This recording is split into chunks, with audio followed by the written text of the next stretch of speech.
Hey guys, Filmington here, back with another mail day. This is on the eve of the Volume 2 Rookie Card Explosion Box release.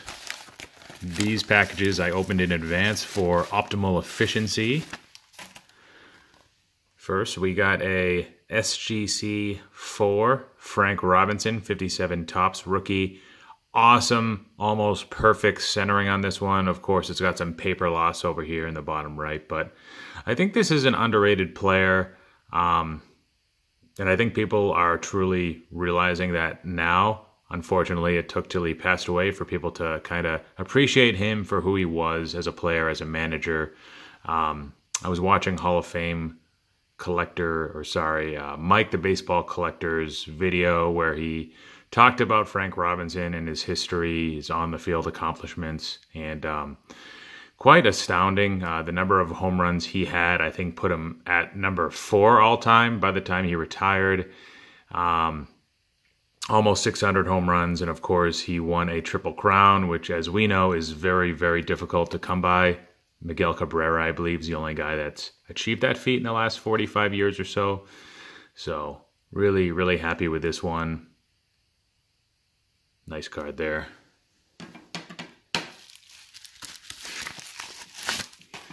Next, we got a player who I feel like I've kind of missed out on collecting some of his, or picking up some of his stuff. I think he's a good buy low. He still qualifies for National League Rookie of the Year. He didn't meet the minimum qualifications last year. And of the living set, I have some Buehlers as well and Gem 10s, but I feel like Robles, Buehler, and Rhys Hoskins are all good targets for the Topps living set because they are rookie cards with print runs of well under 10,000. So I thought Robles is definitely a good buy under 20 bucks if you can pick one up. Can't really see how you can go wrong here.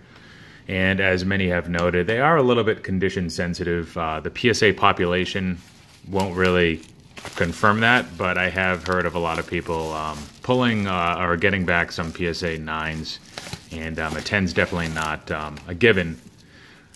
And here we have a Walker Buehler. This is probably the nicest card of the bunch that I picked up. 2015 Bowman Chrome Refractor Autograph. BGS 9.5 Auto 10. This doesn't have the subgrades on it, so I just feel like it's probably the low end 9.5, not the true gem. That's probably what it would be valued at because it doesn't show the quad 9.5s, and I'm fine with that. I love Walker Buehler. If you've seen some previous videos, maybe you have to go back quite a bit, but just really, really looking forward to see what he can do in his first full season. He might have an innings cap. He did throw a lot last year in his first year, really first full year back from Tommy John. And he could have certainly an innings cap this year. And I know they probably expect to go to the playoffs and deep into the playoffs again, so they'll want this guy there for sure. So really happy to pick that one up.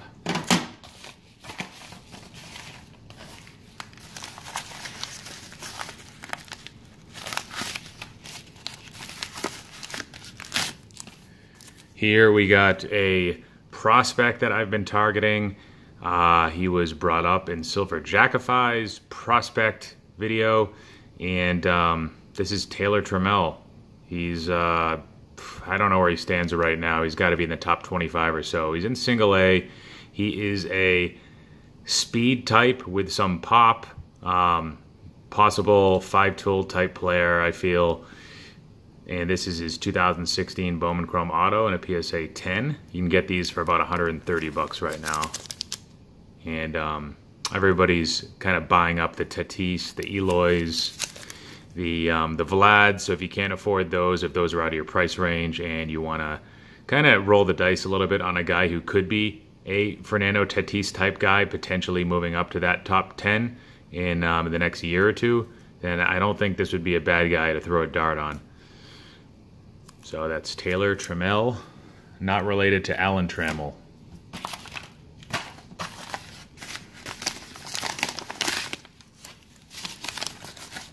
Next, we have a 2018 Topps Chrome Acuna in a refractor, Gem Mint 10.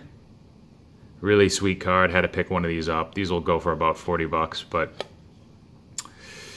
I just love Acuna. I liked the 2018 Topps Chrome. You know, why not buy one of these refractors? Pretty good mid-end purchase, I feel. I don't know what the population is, but I don't really see how you can go wrong here if Acuna continues to impress in 2019.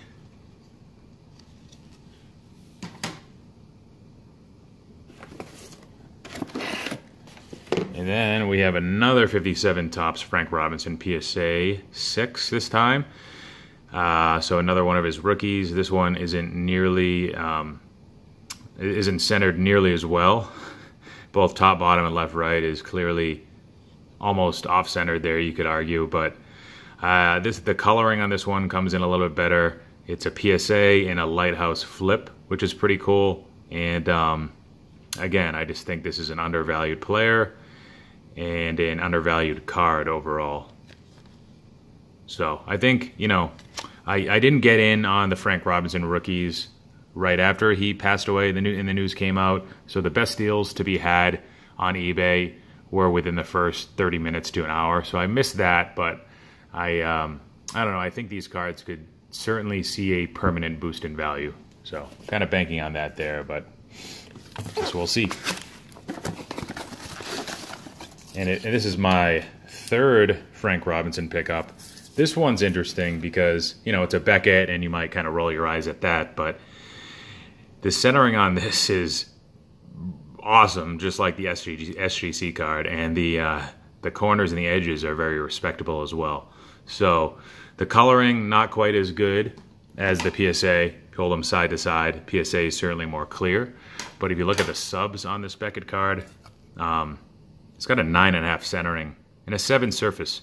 So, and I'm kind of a newbie with modern. I don't know a whole lot. There's people on here that know way more than I do, but I feel like with vintage cards, the two of the more important subgrades are centering and surface, which is contrary to newer cards. The modern cards, centering still very important, but surface is probably the third or fourth most important subgrade. I think I'd argue that corners would be more important for a modern card. And of course, again, surface being more important for a vintage card. Now, the vintage card or the surface subgrade isn't going to consider things like brightness of the card, vivid colors and stuff like that, but that's what the eye test is for, I guess, when you buy the card on eBay. So I thought it was good enough to warrant buying at the price I paid. Of course, I didn't pay PSA 6.5 prices for this. That would have been quite a bit more, but for a card this centered this well. But kind of, I'm liking that card. It's probably my favorite of the bunch of the Robinsons I picked up.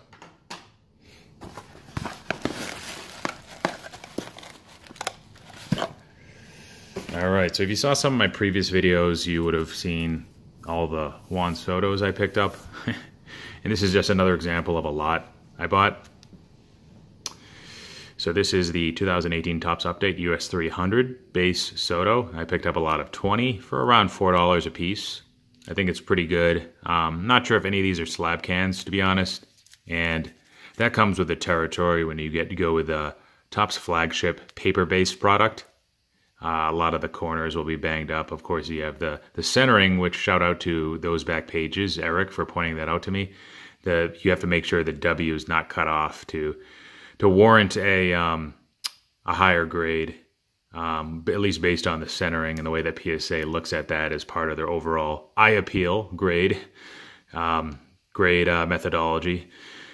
And some of these might have chipped edges too, just because it's just paper. So, but still, you know, that's fine. I plan on selling these raw for the most part anyways, so really sweet. Got myself some more Juan Sotos. Can't have any more Juan Sotos, just like how a girl can't wear any more makeup. I didn't come up with that saying. I don't believe in that, but And here we got some products that I might not be featuring in Volume 2 of the Rookie Card Explosion Box, but I will certainly be featuring them in future releases, and you'll see them quite a bit. So this is 2018 Topps Update. What I feel to be a very undervalued product.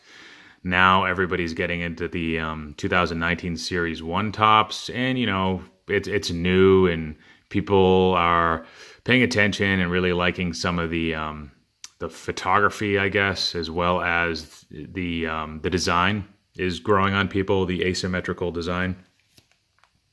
But it lacks real rookie cards, and this product certainly does not. So I think this is a product that will continue to increase in over time, and it has. It's hard to find these things for under $60 now on eBay, the regular hobby boxes here. So I picked up a case of these as well, and I'll definitely be featuring these in future releases of the Rookie Card Explosion Box.